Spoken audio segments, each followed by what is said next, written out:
We can also start now. Sorry, Yeah. Oh, wait. This is the slide that you want to have, isn't it? Yes. Well, it could also be the second one. But no. It's okay. Take this one.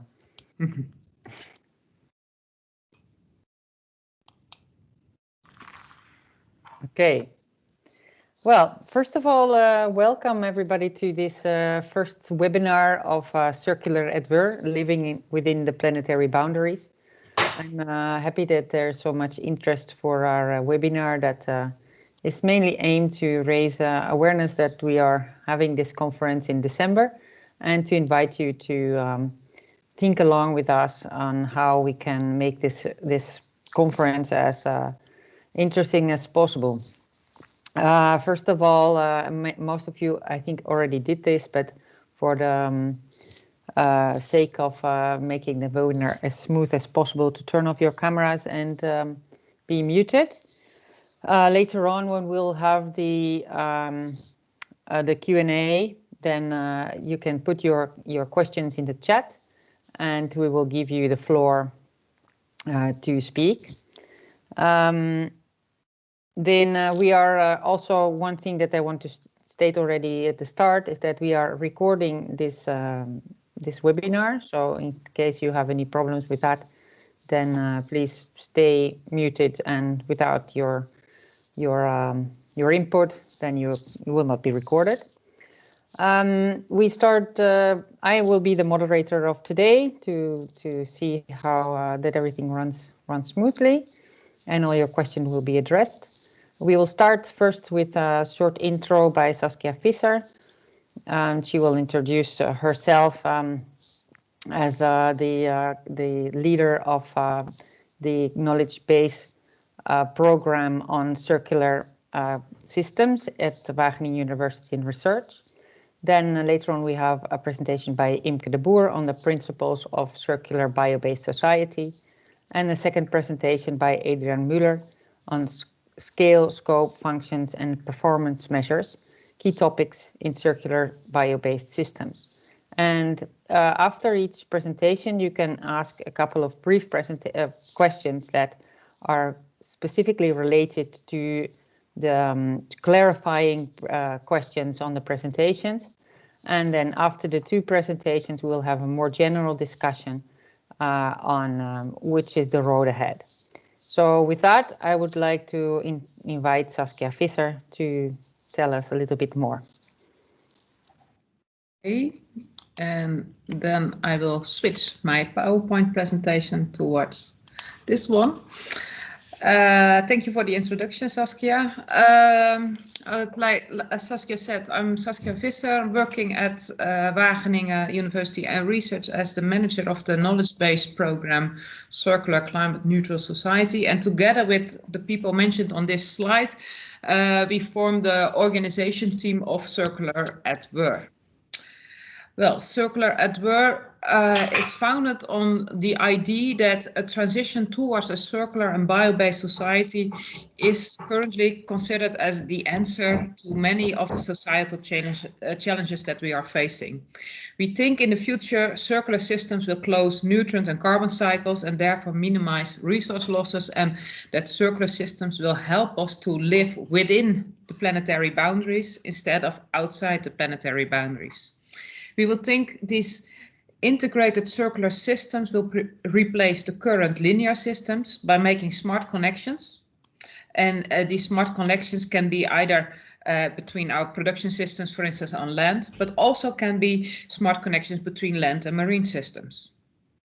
And as you are all interested in this conference, but already at this moment, many people that are scientists, policymakers, entrepreneurs, and concerned citizens are already developing knowledge and tools and expertise which helps to facilitate this transition towards a circular society. They create, for instance, decision support models that help us make sustainable land use decisions. They develop nature-based solutions which help safeguarding biodiversity. And they think about new business models and practices and practical replacements of fossil-based products by bio-based products. We believe that the combined actions of all stakeholders really can facilitate this so much needed transformative change. And therefore, we think it's very important that all these stakeholders from different backgrounds meet each other.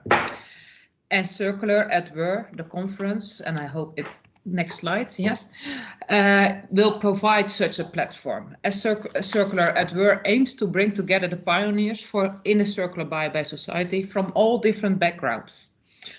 Circular WUR will provide an overview of the state of the art of the current knowledge in the on the circular society, and ultimately Circular WUR will provide pathways to accelerate the transition towards a circular bio-based society. That's the ultimate outcome of the conference. We have set up the conference according to the societal development goals and the way they are represented in this graph. And in this graph, you can see that they are organized in different thematic areas, where the first thematic area is the biosphere, and that's also the thematic area why we are here together, where we start rethinking our food and bio-based systems. The second theme will be about economy and the economics perspective in the circular bio-based society. And the third theme is about the society, the social organization and risk management in a circular bio-based society. Well, all these different layers needs to be combined, and that's what's happening with Sustainable Development Goal number 17, the partnerships, which help us to think about the governance of these transitions to realize it, this transition towards the circular economy. Well, what could you expect at the conference at Circular WUR? Well, first of all, it will be a hybrid event, which means that we will have online and in-person participation in Wageningen.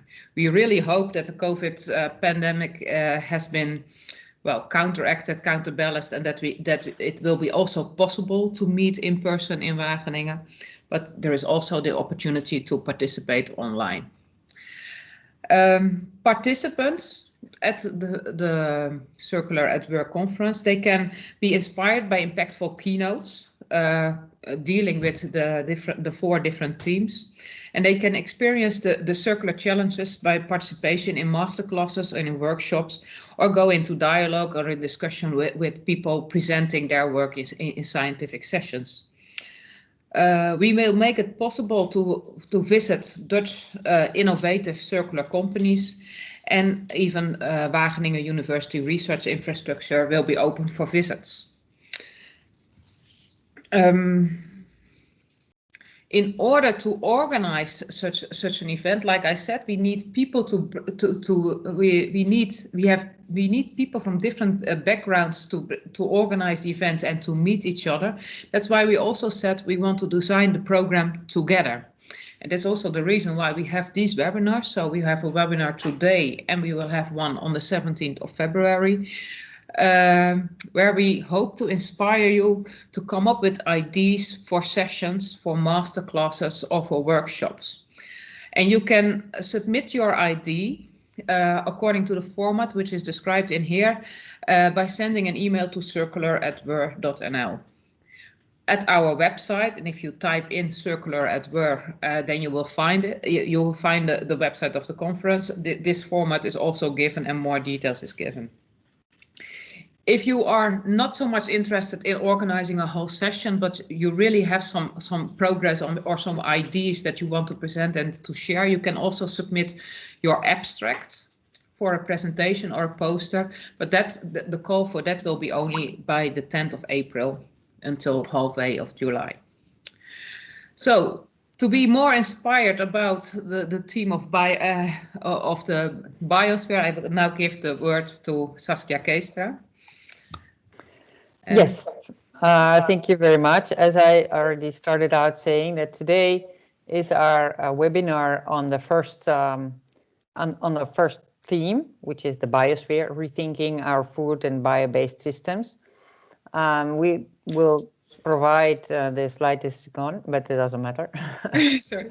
That's all right. We'll provide, well, anyway, I will now we continue with the first presentation of our webinar, which will be given by Professor Imke de Boer. She is a professor in livestock and sustainable food system at our university here in Wageningen. And please, Imke, go ahead. Yeah, I just had it on my screen and now it's lost.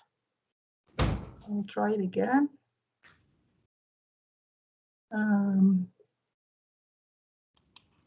Sorry, I need a few minutes to put it back on again. I'm almost there. Don't worry, take your time. So it's uploading now. Sometimes that happens if you just have a look and then it's no longer on your screen and then you have to search via the browse. It's coming, it's coming. Yeah, it's coming. I know my way. Yeah. Okay, go ahead. Is it clear to everyone? Okay, good. Thank you, Saskia, for your introduction. And what I would like to do is to walk you through the principles of a circular bio-based society. And I might take a few minutes more, but that was agreed upon with Adrian, or he actually offered me that, so he has a few minutes less in his talk. Like Saskia Visser already stated, a healthy planet is basically our starting point of sustainability. Because we have only one planet, and a healthy planet is essential to build healthy societies and flourishing economies. So a healthy planet is really the absolute limit of sustainability. And actually the concept of circularity addresses living within the planetary boundaries. So it addresses the concept of a healthy planet. And how can that schematically look like? So how does a bio-based society look like? And to share that with you, I will show you the following graph. So we as humans, of course, are in need of food, which is a bio-based product, but also other non-food bio-based products like clothing, furniture, building materials, bioplastics or other biomaterials, or maybe even bioenergy. And we actually do have only a limited amount of possibilities to produce that biomass for all these biomass demands. And that's on the one hand, our natural waters, and on the other hand, our land. And I distinguished here arable land, which is land that is suitable for plant source food production, grassland, and forest. And the first we of course need to do is that we need to use our natural waters and arable land to produce plant source food. So not use arable land for feed production and not feed harvested fish to other fish, but use them immediately for the production of our own food, because that appears to be most effective. And while doing so, we produce all kind of co-products or side streams. It's how you want to name this. And these side streams contain very valuable nutrients and organic materials that we might want to reuse in our society. And we can do that by feeding these side streams either to the soil as fertilizer, or feeding them first to animals and then bringing back the manure from these animals to the soil. But we can also use these side streams to produce non-food products. And maybe we even need some waters or natural land or forest to produce these non-food products. So here you see the complexity of how a bio-based society could look like. And in thinking through what you need to use for what product and how you need to use the type of land or the water, well, the fact that biomass is the basis is, I think, very clear to you, either from land or the waters. But how to use that effectively, we came up with 5 key ecological principles, which I would like to walk you through in a few minutes. And that might help us all to think of interesting topics or workshops, because that's really the idea of today, that you can submit and in this way co-design this theme of rethinking the biosphere. And the first principle is safeguarding the health of our ecosystems. I will come back to them later. The second one is avoid non-essential products and avoid losses and waste of essential ones. The third one is using biomass effectively. Then recycling inevitable and unavoidable biomass streams. And the last one is, of course, changing to a renewable energy and still use it wisely. So the first one is very important, and that's not always seen when people talk about circularity, but it's basically related to the word regenerative farming. So we have to conserve and regenerate the health of our ecosystem. So that implies that we have to produce food or non-food biomass products in such a way that the health of the soils, but also the water, etc., of our natural ecosystems sustain. So that means that we are not looking for farming systems that result in, for example, deforestation or soil depletion or water pollution or, well, any of these issues. But and maybe we are no longer looking for monocultural systems, but maybe we are looking for intercropping systems where we try to avoid pesticides or these kind of systems where we combine different farming practices on land. So this is really a very important principle. And this also implies that we need to safeguard our biodiversity, actually, so our biodiversity resources. The second principle is, and this is not often discussed, but we thought it was still very valuable to say something about, because I think we should avoid the use of non-essential products. And that also means that we might have to think what we need to buy, or maybe what we could share together, or all these kind of things. But in terms of food, it also is related to overconsumption, of course. So overconsumption not only is bad for human health, but it also has a large impact on the use of resources that you could avoid. And besides that, we need to reduce losses and waste along the food system, because reducing it is the best way to be resource efficient. And if we have such side streams that are unavoidable or inedible, then we have to recycle them. But reducing or avoiding them is really the first principle. The third one is using biomass effectively. And what does that imply? And there we work in our idea with the human needs framework. So first food, and then feed, and then other biomaterials. So the cascade that some of you might know, but then from a human needs perspective and not from an economic perspective. So flowers, for example, are not on the top of our list. But what we also think of here is that, for example, you should use arable land for the production of food for humans, and not for the production of feed for animals. And about 30% of our cereals are currently fed to animals, and 40% of our global arable land are used as livestock feed, and that's very ineffective.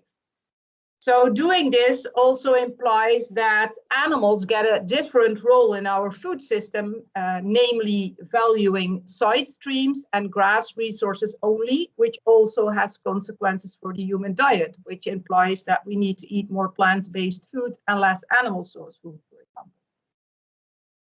The recycle principle implies that all the side streams that are really unavoidable and inevitable need to be recycled back into the food system. And these, for example, are crop residues on the field, but also animal manure, and also our own manure or excreta.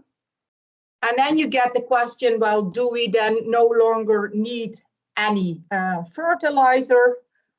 Or do we need to use fertilizers only from legumes, like nitrogen input for legumes? Or can we use a little bit of artificial nitrogen fertilizer that's produced with renewable energy? These are all type of questions that come up when you start thinking about recycling.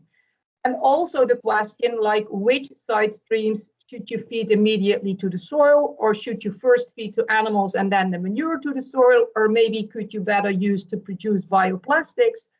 So these are all kind of scientific questions that fit into this principle.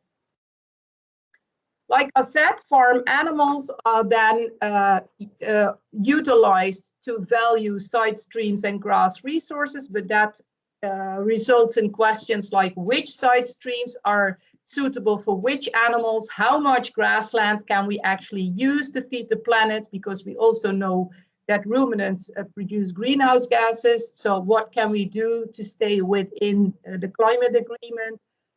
And what are the best type of animals to utilize? So maybe we should eat more insects or, for example, fish. So these are all kind of questions that pop up here.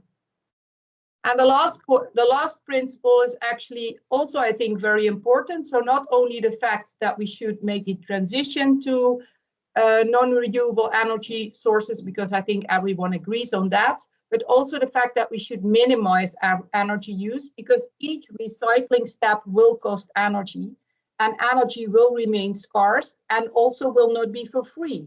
Because if you use solar energy or wind energy, you still, for example, need heavy metals to produce that, and you can make that circular and modular, but it's still not for free. So you still have to think about what is the most energy effective or efficient ways to do things. And then, for example, you can also wonder, how should you grow your food? And a lot of people are thinking about vertical farming, and that's a very circular system, and that might be the best system to do, but it's still dependent on energy, whereas you could maybe directly utilize the solar energy when you do intercropping, but then indeed you might lose some nutrients. So what's best in which situation and where is, again, one of the questions that might be interesting to address. And in the end, if we follow all these principles in a logical way, we might be able to live within the ecological ceiling. That's the outside circle here on the graph. But in addition to that, but that might be discussed in one of the other sessions, we also have to think about what is our social fundament of our food system. So what do we think, how do we agree on how we should produce food in terms of human rights or animal rights? And if we have these two circles well defined, then we know what our safe and just operating space for food production is.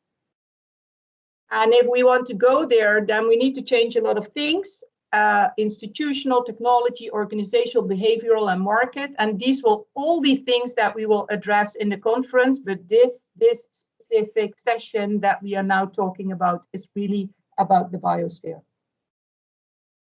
Okay, thank you for your attention. If you, Saskia, you take the floor. If people have immediate questions, that's fine. We can take some time if there is time.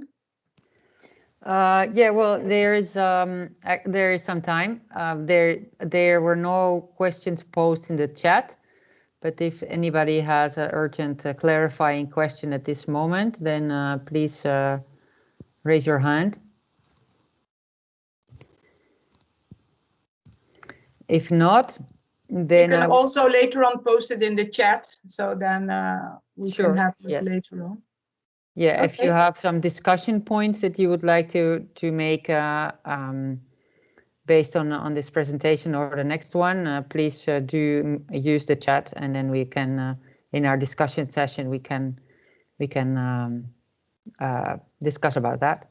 Okay, then I would now like to invite our next speaker, which is Professor Adrian Mueller.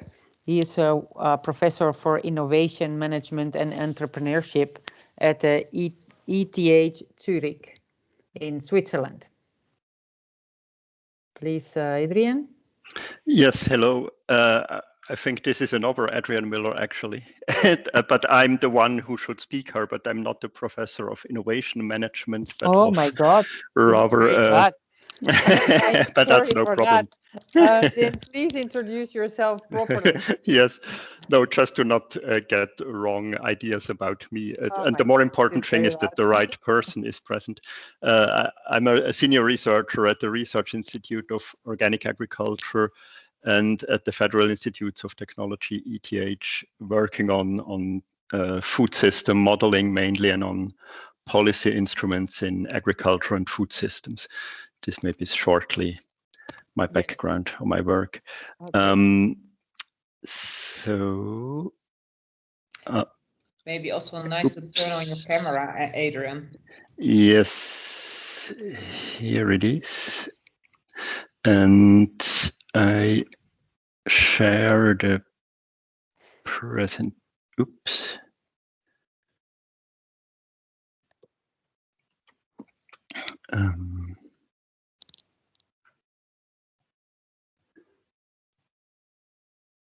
That's now.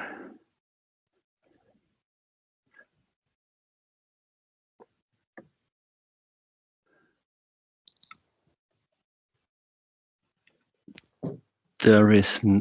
That's now silly. There is the button gone for sharing the screen.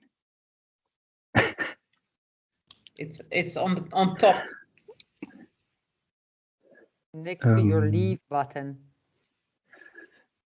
Yes, but not anymore. I have like something to share. Here. But I can. It looks totally different than when we tested it. Now it's clear. Sorry, it was arranged differently. Silly me. So you can see it now? Yes. Yeah. Okay. Sorry for that. Strange. Okay. Yes. So thanks for having me here, and I want to focus on certain specific aspects of circular food systems that may trigger some interesting questions or discussions: scale, scope, functions, and performance measures, I call them. And you will see they also relate to the principles Imke just presented.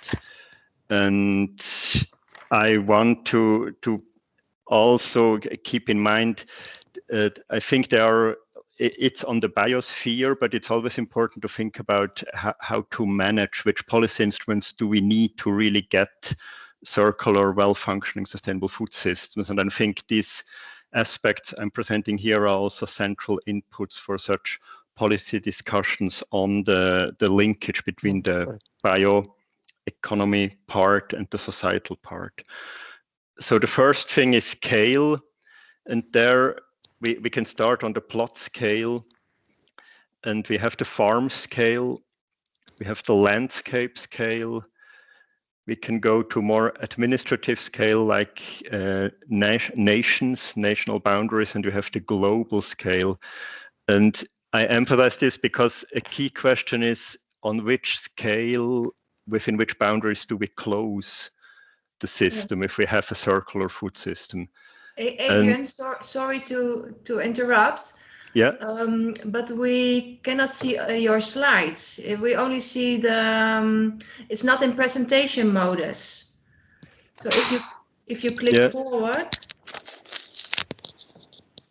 because it's still. Yeah, if you click on slideshow, Adrian, then it will. It's a bit bigger on the screen. So it is on the screen, but not on slideshow. Strange, because on my screen it was on slideshow. So I try again.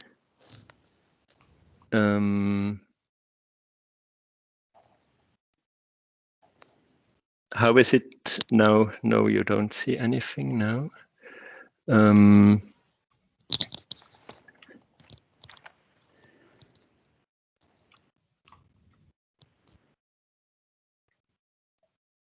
I try it like this. And how is it now? Do you see now? You have a black It's a black screen indeed. And Yeah, but you with see the little text. Yes. Yeah. Okay. Yeah, But then yeah. then it works. It's okay, Adrian. Okay. Okay. That's that's mean. It's just different than when we tested it. Well, I don't know. But I think it's maybe a problem of the teams on this side. Okay, so we have this scales from plot to planet. And the important thing is to think about on which level, within which boundaries, this circularity should be realized. Does it make sense to talk about circularity on plot scale, on farm scale, national scales, and so on? And it's important to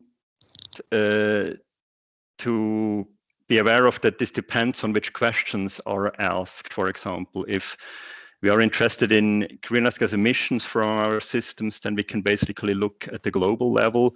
But if you are interested in nitrogen pollution to ecosystems, then it's more on the landscape levels that we have sort of adequate ecosystem boundaries. And an important thing here is that, for example, the farm level is, I would say, not in many cases a good boundary to close the cycles, or it has to be really well thought through in which context does it make sense to close it on the farm level boundary, for example, and not rather on a landscape level boundary. So this is the scale issue. And the next one is scope, which basically captures what is produced in the widest sense in circular food systems or in food systems, and what do we have to consider to well capture them. And this is now a very specific example of sweet sorghum. You can make a lot of things of it: food, feed, fuel, if you go via the sugar juice and ethanol, for example, and also lots of products, not fibers here, but different chemical products. So you have a whole range of outputs you can produce. And sometimes this is a complementary thing. You get it from the same plant without any competition for feed and food or so. But in our context, it's really a competition for what you use your land. Do you use it for sugarcane for ethanol or for sugarcane for sugar production, and so on. So it's important to think about which products do we want to have from our circular food systems, and also there to include everything and not only the food, and to be aware of potential trade-offs and synergies. A second angle on the scope is via the production systems, I may call it. And here we have, for example, annual crops, but we also have perennial crops here, the grasslands and the orchards. You see some trees here on the grasslands. We have fish. We have insects. This was also mentioned before. And I also want to mention this vertical farms or artificial meat and so on. And there it's also important when talking about sustainable food systems and the aspects of circularity, which of these systems, which of these production systems can play a role in it or should play a role in it, within which boundaries and within which production output we want to have.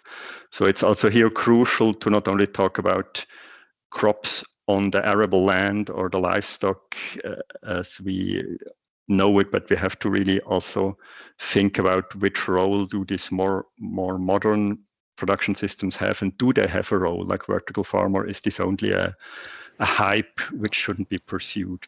The important thing is to ask all these questions.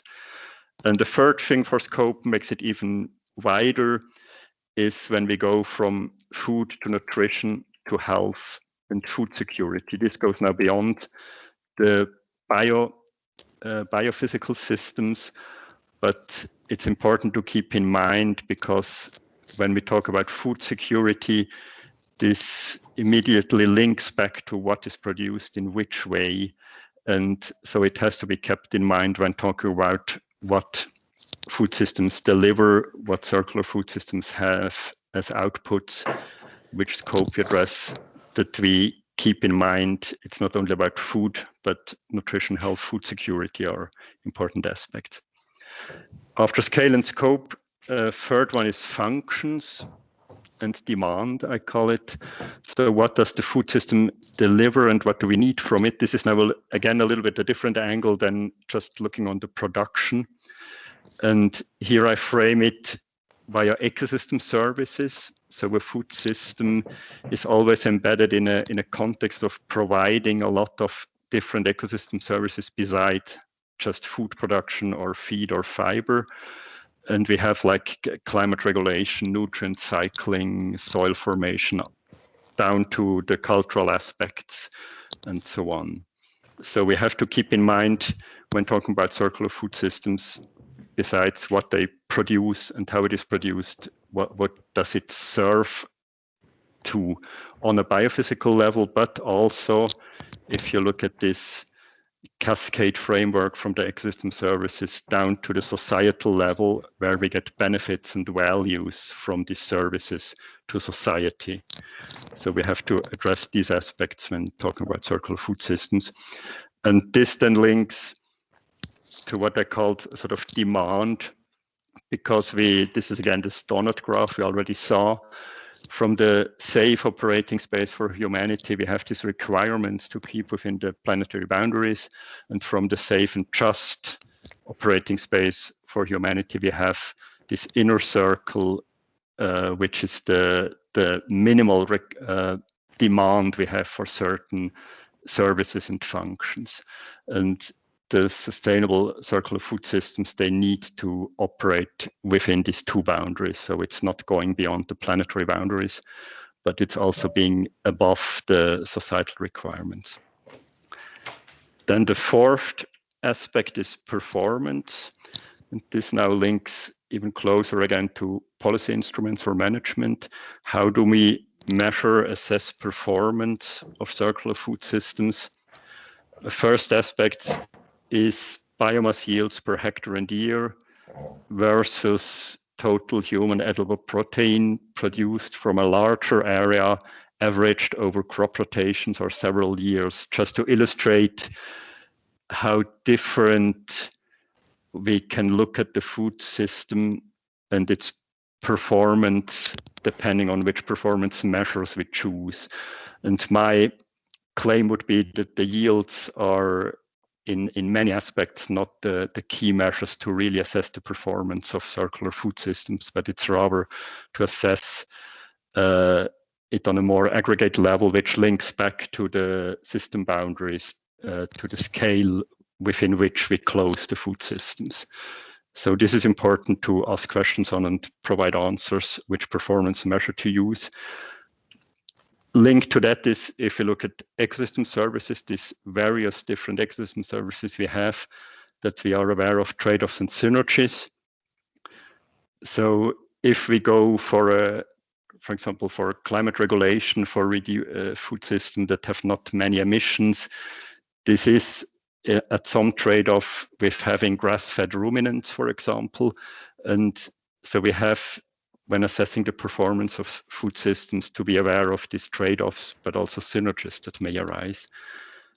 And the third aspect, again, is relating somewhat to aggregation, is being aware of the different roles that emission measures, for example, greenhouse gas emissions per kilogram product, play if compared to total greenhouse gas emissions from a food system, which is sort of a sufficiency measure that different to the efficiency measure. Just shortly, what you see here is the total emissions from a business as usual 2050 global food system, the red line.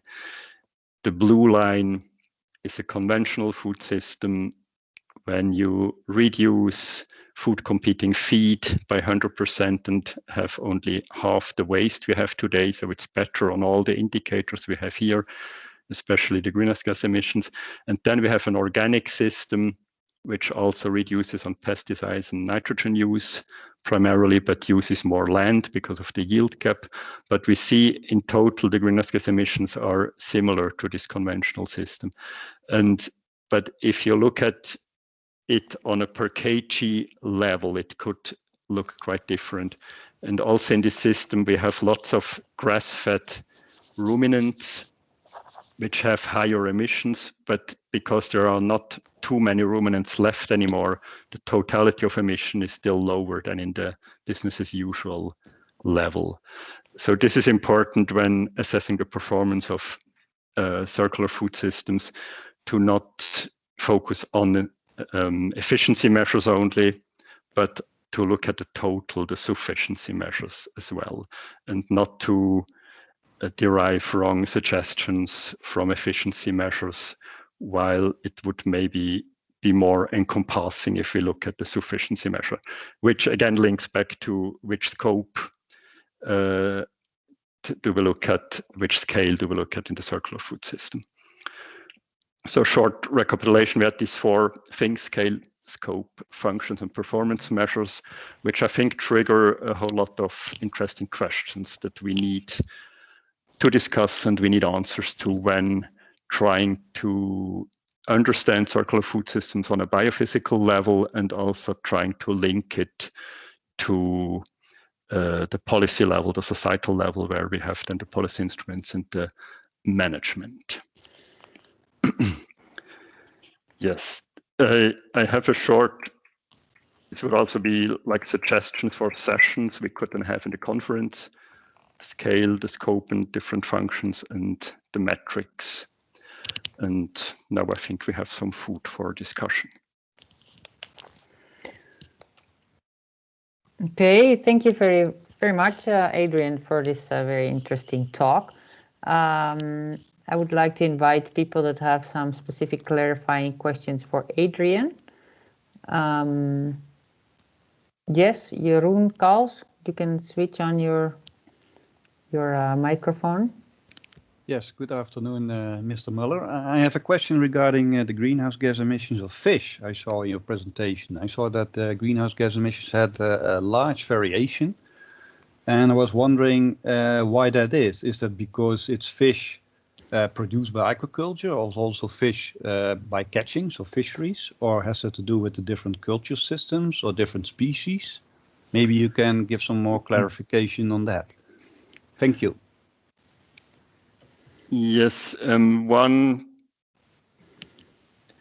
key aspect for the fish is the feed. So here it's just really lumped together all the different types of fish. So one thing is the feed, and one thing is how efficient they are in growing and so on.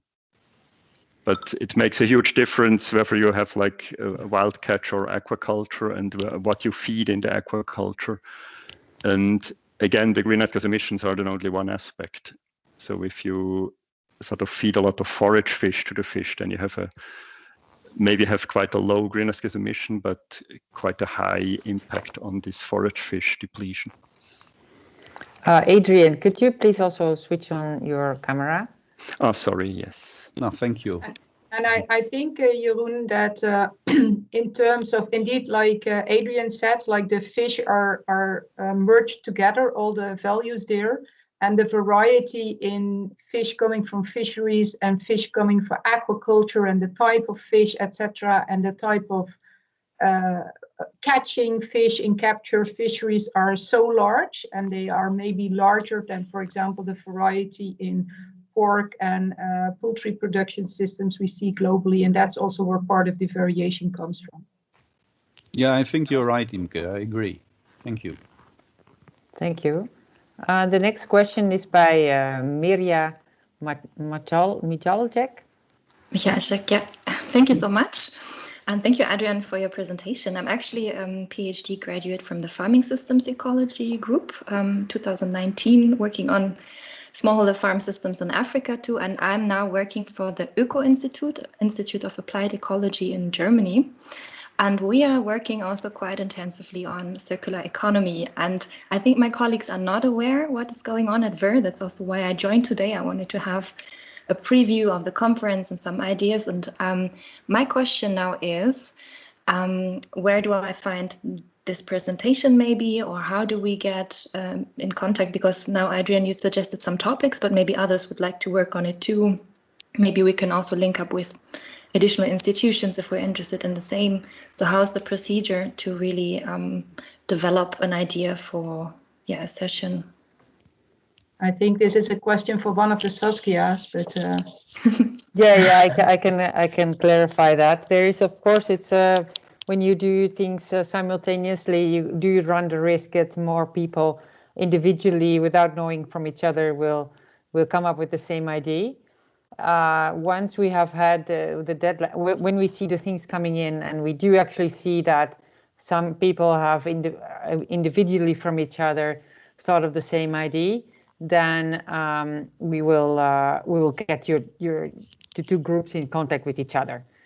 Other than that, I encourage you already to find some more people that not only from your own institute, but also from maybe a different country, or it's at least a different institute that is working on the same, which you may not even know so well, because then this person will have a different community to reach out to than you have yourself, and build your organizing team of your session together. But Saskia, can we somehow make one of the Saskias? Can we somehow make the presentations of Adrian and me of today available for the public? Because I think that would be nice. Yeah, that's why we have recorded them. yeah, recorded already, but yeah. So that's we will good. make it available through the website of the conference. Yeah. So if you type in Circular WUR in Google, then you will find it immediately. But I can also share the link again below here in the chat. Perfect. Yeah. Thank you so much. And if you have questions, Mirja, to come up with ideas for this biophysical theme, please contact me. And that also holds for the others. So if you have good ideas on what should be in a very important topic, for example, please let us know, because and you can do it also via the Circular WUR website, so you can just send it in. But if you want to very shortly email about it to see if the idea is good, let me know. Excellent. Perfect. Thank you so much. Yeah, we also had another question from in the chat earlier that was already answered by Imke from Shanmugan. But I think it's interesting also that you would answer this question again for the whole group. So yeah. Shanmugan, maybe you can again explain your question. Are you still here? I'm not sure. He has a red dot. What does that mean? Busy. Well, I could repeat the question that he asked. He was actually asking the question how I see the role of animals in a circular food system. And then I answered that, in my opinion, we should not feed biomass that humans can also eat to animals, because somehow that is ineffective. And there are a lot of side streams from our plant source food production that are either inedible for humans, or they are wasted in such a way that we can't eat it as humans anymore. And if these are unavoidable, these are very valuable side streams to feed to animals, in addition to grass resources that we can utilize.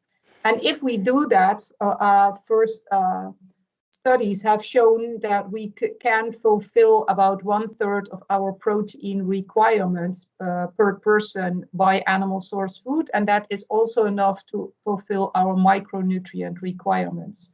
And this is like a more effective role of farm animals in a food system, because you basically avoid feed-food competition. So that was his question, I think. And he also and in addition to that, he also asked about how to ensure that all this food will remain healthy for both the animals that eat it and us eating those animals again. Yeah, and that's indeed also a very important question. So that's actually the question of safety and quality. So how do we ensure that, for example, if you recycle food waste, as a livestock feed, and we do it in a way we did it in the past, we might end up with foot and mouth disease and classical swine fever. This, for example, the mad cow disease. This was also the reason why it was not always allowed to feed it to animals. But as these side streams contain a lot of valuable nutrients, I think we have to rethink this again. And one of the things, and I also tried a bit about that into the chat, is that we might want to rethink the way that we collect our food waste and try to separate as much as we can plant source food waste from animal source food waste. Because the plant source food waste, for example, former feedstuff in the retail are very easy to separate. We can feed those to animals immediately. And then food waste, which is contaminated with animal source waste, we first have to indeed heat up till 70, 80 degrees to destabilize viruses that cause classical swine fever or foot and mouth disease. And then we have to, I think, feed those only to, for example, pork, poultry, and fish, and not to ruminants to avoid the mad cow disease. And this is actually happening in Japan. In Japan, they are now collecting about 40% of their food waste and feeding it safely to animals. So it is possible, but it requires changes and rethinking. But these are the things that we want to discuss. So how can we do it differently so that it is safe for animals and us, of course, because that's very important. I agree. Yes. Could you maybe also comment on how you think is the role of insects in this? Yeah. I also have quite an opinion on that, and I also have a student working on this. So what is the role of the black soldier fly in circular food systems, for example? And what I do, so some people, for example, say, okay, you could cultivate insects on this food waste and then feed the insects to animals. But I actually think that if you do so, we should eat those insects ourselves, because it's very ineffective to, again, feed them to animals. So you either feed the food waste to animals or you feed the food waste to insects and eat the insects ourselves. That's the most effective way to utilize that. Insects, for example, can also grow on animal manure. And that's something that we are exploring. And obviously, we humans probably do not want to eat insects raised on animal manure. So maybe these insects are valuable as livestock or fish feed. So the question again is, what type of side streams do you feed to animals and insects, and what do we as humans eat immediately to make the overall system most effective? But these are also great research questions that we can address and talk about. But yeah. Okay, thank you very much. Alexander Boudin, he also put a comment in the chat. Could you please share your ID? Your question? Yeah, sure. Will you please switch on your camera and introduce yourself very briefly? Yeah, sure. Is it switched on? Can you see me? Yes, now yes. Yeah. Yeah, we can see you. Yeah, hi.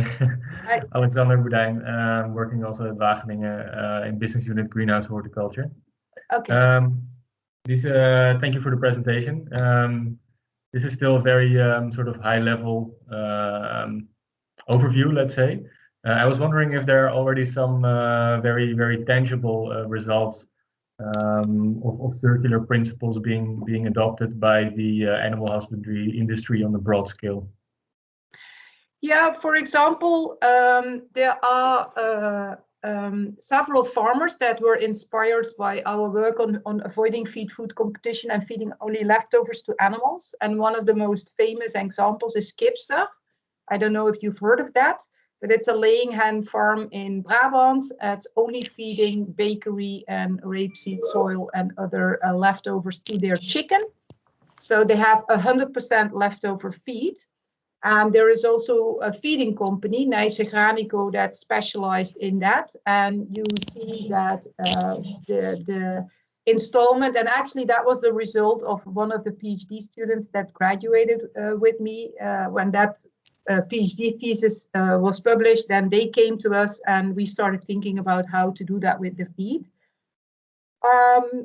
And that is also inspiring a lot of other monogastric systems. So, for example, recently the zonvarken concept in the Achterhoek got a prize award, and they are actually having the same idea, and they are sourcing feed from Feed Valid, because Feed Valid is a feeding company specialized in sourcing formal feedstuffs from retailers, and they are also feeding their pigs only on food waste. And the nice thing is that these concepts are also very integral, because they also think about animal welfare and how they fit in the landscape. They all have solar roof panels, and so these are very. And I have a few more of these examples in reality. So it's not only a dream, it's also really happening, but of course these are still niches. So yeah. These are flagships. Pioneers. If you want to know more about that, I could maybe send you some information. Thanks a lot. Send me an email. Will do. Thanks. And maybe to add on this, in Switzerland, in the organic sector, we have now the regulation that the feed imports have to be really reduced. So it's it's sort of focusing on this locally sourced feed sources for the livestock, which is also a type of circularity idea, which then still can be implemented in a non-circular way, but it goes sort of in the right direction. Okay, thank you. I would like to go back to another question which was posed earlier in the chat by Oliver Cascioe. Can you please explain your question, Oliver, and introduce yourself very briefly, and switch on your camera and unmute yourself? Yes, hello, thank you. Let me switch on the camera. I think it's somewhere here. I'm in Potsdam, yeah.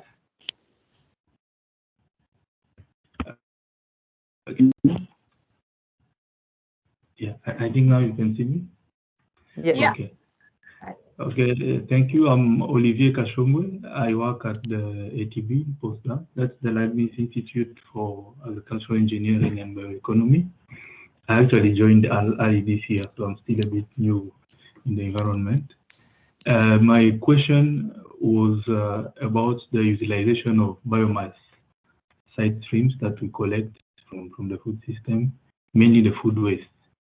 They can be of animal or crop origin. And in most cases, they need further processing before we use them to feed animals.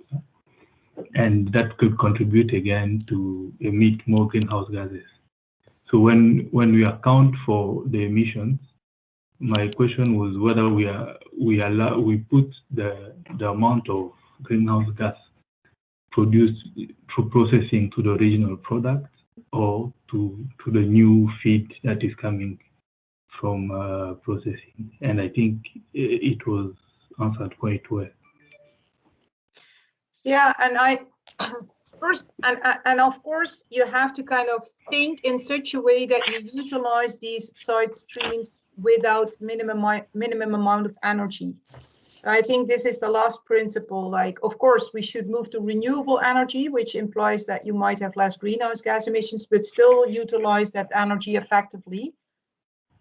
So avoid too much processing, and that might also have to make us think, because, for example, you can also make straw more digestible to animals by treating them with fungi instead of an industrial process. So I think we have to start thinking smartly there. Yeah, that's true. But I agree that, and that's actually why we have the fifth principle, so minimize. Even if everything is renewable, I think we should minimize it, because it's very difficult to have enough energy, and also solar energy is not for free because of the metals and so on. So, yeah, I agree with your remark. Maybe Adrian wants to add something here. Yeah, I think what is also a question is, or it's a difficult question, how to allocate these emissions, and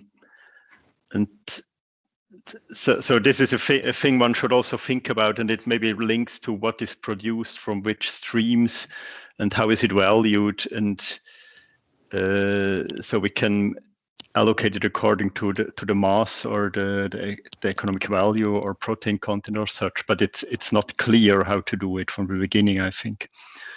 So it's and it's an important discussion because it can, if these numbers are then used in debates, it can make quite a difference what looks sustainable and what not, depending on where the emissions are allocated to.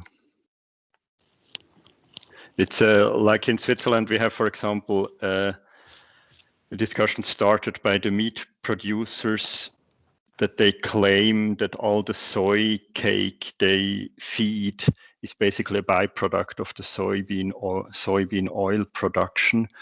So it's only good that we have so much soybean cake in the feed stuff, because it just uses a waste product. But the common understanding usually is that it's the other way around, basically. And if you look at the economic value generation in the system, then you see that the production of the feed stuff is more economically valuable than the oil production. So yeah, it's a tricky issue, but it can really be used in a quite confusing way. Yeah, and I think you bring up a very important point here, Adrian, and that's the question: what is actually a side stream? And I have this discussion a lot with the feeding industry, for example. Then they say the soybean meal is a side stream, but actually soybean meal is the driver of the production of soybean, and in that sense, the main product. So what we want to bring across is that if you want to use your biomass most effectively, then you should really use your land or your natural waters to produce human food. So that should be the main driver of the system. And then the rest product is a side stream, and that generally has a low economic value. But we are now thinking about how should such a framework look like? When do you decide that something is a side stream? So that's also an interesting research question again. So yeah, so there seems to be a lot of potential to discuss. Because I think that's also an interesting question, Adrian. What is a side stream? Definitely, yes. Yeah. Okay. Are there any further questions that somebody wants to ask, or somebody would like to bring in something that they can? There is one hand up. How do I see that? Who is that? Let me see. In the participant list. Hello, it's me. Yes, I'm Iris. I'm also from Wageningen. So Wageningen Food and Bio-Based Research. I had a comment on one of the slides that Adrian showed. So the greenhouse gas emissions were shown per kilogram basis. And I work a lot on LCA, and the definition of functional unit should be defined based on the function that it should provide. So making a comparison in terms of kilogram, I think, is not suitable in this sense. And it should represent the function, so the nutritional value that it brings. So it is, I think, very case sensitive for the issue that you would like to see. For example, if it is about protein, it should reflect the amount of protein and also the quality of that protein, for example. So that was a comment that I wanted to make.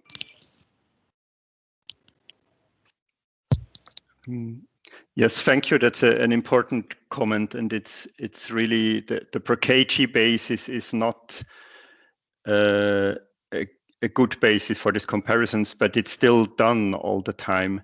And I just there I mainly wanted to highlight the difference between efficiency measures, be it on a level of kg protein or kg dry matter or on kilocalories or whatever, compared to a sort of a sufficiency measure, so to say, so a total of emissions.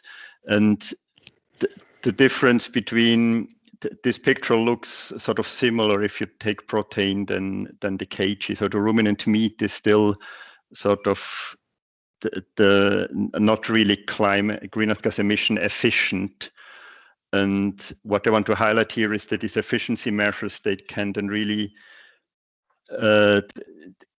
support one-sided approaches. That's a little bit the danger, I think, because they're not, they cannot capture the systemic interrelations which we need to capture to really assess the performance of these systems.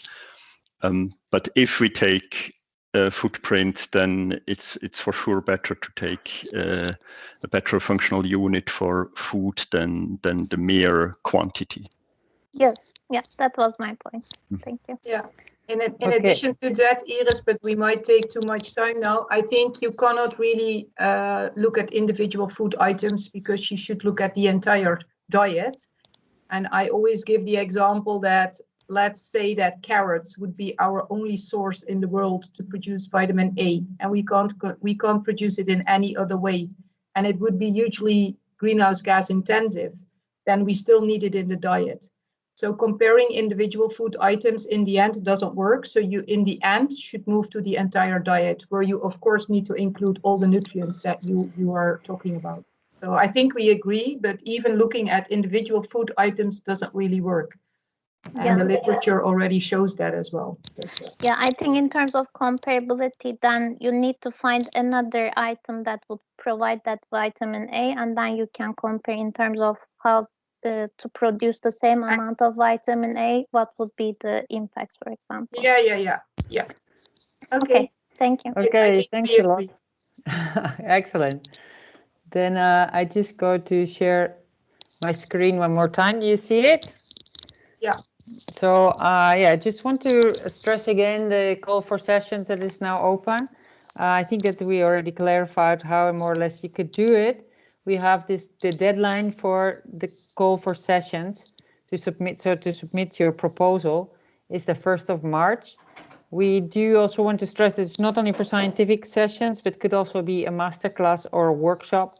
The difference between that is that a masterclass is really like a lecture, like you would give to a group of students or people that you are trying to teach something. And a workshop can be any form that you wish, can be just be creative, whatever you can do in a room with some basic tools like flip charts, etc. To work together with your group on a specific topic. Then after that, we will evaluate everything that came in and let you know whether your proposal has been accepted or need to be adapted or maybe merged with another group that is proposing something similar. And then we will launch the call for abstracts on the 10th of April, which will be open until the 15th of July. So this webinar was, I want to thank a lot the speakers of today and also the interesting questions of the participants. And I would like to invite you also to come and see our next webinar, which is on economy and partnerships. So theme 3 and 4 of our conference, which you can here read. The speakers will be Hans van Mijl, Katrien Termeer, Calliope Panotsu, and Erik Matthijs. Lastly, I want to stress again that our conference is going to be a hybrid conference. So apart from, even if you are not planning to come to Wageningen for the conference, but you would still like to contribute to this conference, you could send in a proposal for an online session. So that is all what I wanted to share with you. Oh, this is something else. So many thanks for attending our webinar, and hope to all see you in Wageningen at the end of the year. Muted. Thank you very much.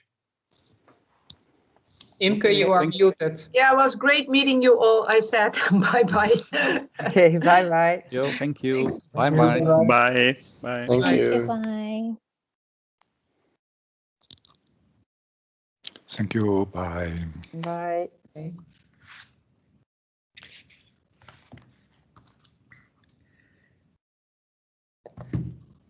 Nou, volgens mij zijn de meeste